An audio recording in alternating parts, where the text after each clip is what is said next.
I think you must have heard these few times. In economics, we very frequently, rather they start. Why should government interfere?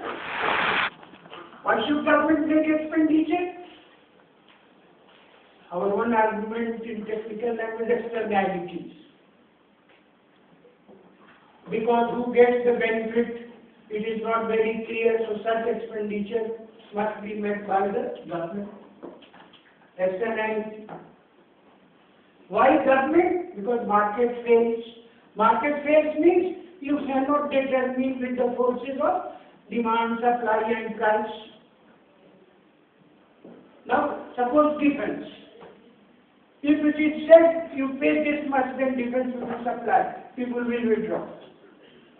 Because they are directly not concerned. So, what is similarly police, justice? So, these are the common things where we say government should make expenditure. So, what is the logic? Why should government make expenditure? Because there is market failure. Market failure means you cannot decide on the basis of cost, benefit, price, etc. So, demand, supply, market, or so something we say you cannot decide on the basis of market. So, we call market failure. So, market failure is the logic, is the point as to why government should interfere in economic activities of the people, or government should interfere in the economy. This is one logic, and we accept that, we advocate that. But the example today is not only of market failure. Government has taken the task to do that, and we are finding today government.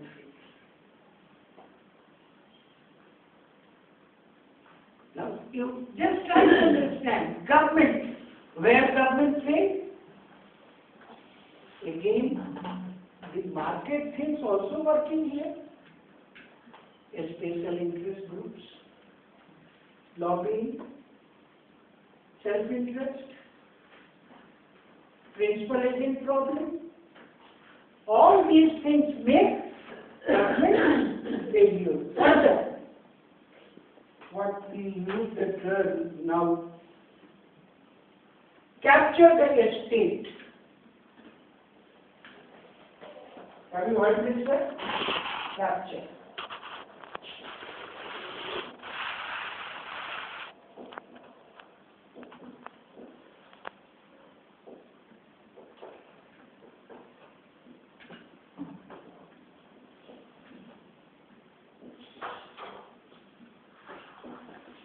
In India, this happened particularly after liberalization.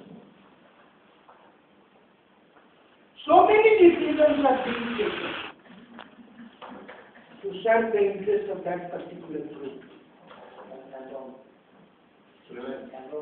So many, I mean, I'm not giving individual example, you are aware, it is very good, but you just try to understand in which framework we are talking. They are debating, you use slightly wide word that the government is that is why the other term, crony capitalism. It all goes along with that. So my point here, that capturing the state, capturing the government, how they dictate the lobbying, they change me and keep him there because things will be done properly, or change him or I will be there. So such things you are very, very aware it is a good thing. Because that indicates or that helps me as a teacher that you understand what I am speaking. You see, actually, all these things you have just referred, they point to the limitation of that constitutional framework. That is why, no, you can say. Limitation against the government. I won't call it framework, I will say limitation of practice. The theory is all right. The question is that we have not been able to work in that manner, because even if you in sixth constitution, you take into account founding fathers. You can understand, 1949, 50, now this is 62, 63 years. We are good. No, some of the things they could not have even imagined. No, it's something revolving. No, it's something revolving. Yes, evolving. Yes, sir, I will not discuss it further, but I'm telling you, sir. Yes, Only two things. One is that there is a branch of constitutional law and administrative law. And in that very branch, whole lots of limitations. They are both also effective and other things. And there are certain mechanisms wherein to enforce those things and wherein to force the individuals to remain within the confines of the rules and regulations. It is certainly there, because when we talk about this corporate, it's a slightly gray area that he will stay, he will not stay. The manner of appointment is also justiciable, sir, in court of law. No, yes. They will not have to go, sir. So that is why I am saying, that is why I use this word. Primary statutory law was in my mind. It's not that it is a question of this. So you know that there are number of what I say vested interest groups. Lobbying is there, and taking place, rent seeking is there. But along with that, you have to understand rent seeking is very small. One in economics we call monopoly rent, because you have a monopoly type situation, so you are able to charge high price because there is no good substitute, and you think you can get more benefit. And this means what? In economics we have been talking all the time, what is optimal allocation of resources. Let resources be allocated in a very rational manner. But if this rent-seeking, monopoly rent situation is there, how can you allocate resources in a rational manner, or you can say according to efficiency concept that you have in mind? So in actual practice, we find these things. Now this rent-seeking, actually some of the authors also said very recently that this rent-seeking has caused considerable waste in the economy and society. And here Gordon Tulloch said, Jagdish Bhagwati said, and there is one lady, Anne Kruger. She also said that this is leading to waste. What is that? Rent-seeking that is taking place in our society, in all democracy, you can say. Bureaucracy, I have already said. And then you may hear politics is there, as I have already said, and even as I said, the James Buchanan, who may be the father of public choice theory, you can say, or it was known as high of it. So once he said that public choice theory be interpreted as politics without romance.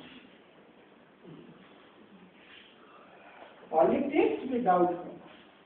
Because he knew that the political process is there and these things are happening, and then you can say it is more a correction of earlier scientific record, almost requiring certain pragmatism in comparing alternative politicized institutional structure.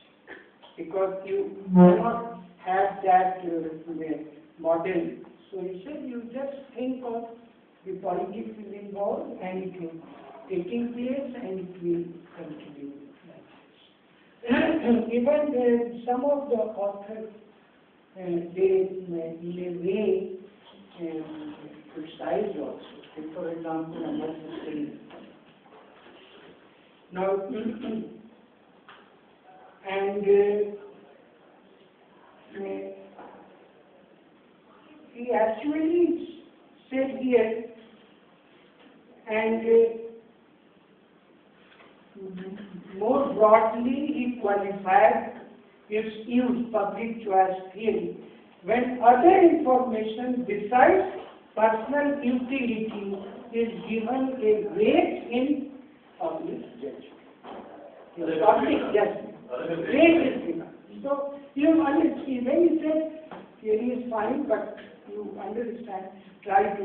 So, public choice seeks to understand and predict the behavior of politicians and bureaucrats in the policy of utilizing analytical techniques developed from economics based on the postulate of rational choice. So, public choice theory is actually implementing what I said earlier, the logic of economic theory or the thinking, and you know what are the limitations of that. So, here you may understand that so many things are involved here in the process that what should, in this given situation, economists should do. If this is the situation, what economists should do. I'm just reading two sentences. And Buchanan, who got Nobel Prize in 1962. So when they received the prize, they gave a lecture at the time of that. So Buchanan remarks in his 1963 address to some other association, Southern Economic Association of the US, and what is he used the term, what should economists do? If this is the situation, what should economists do? And he also said in this lecture the limitations of the mathematical formalism in understanding how human acts. And so he actually said we barter, as in the beginning we said political on the one side, individual and society on the other, and they barter. Barter is what? That is self-interest. We have been doing. So this is one aspect of this public choice theory. The other theories are actually, you can call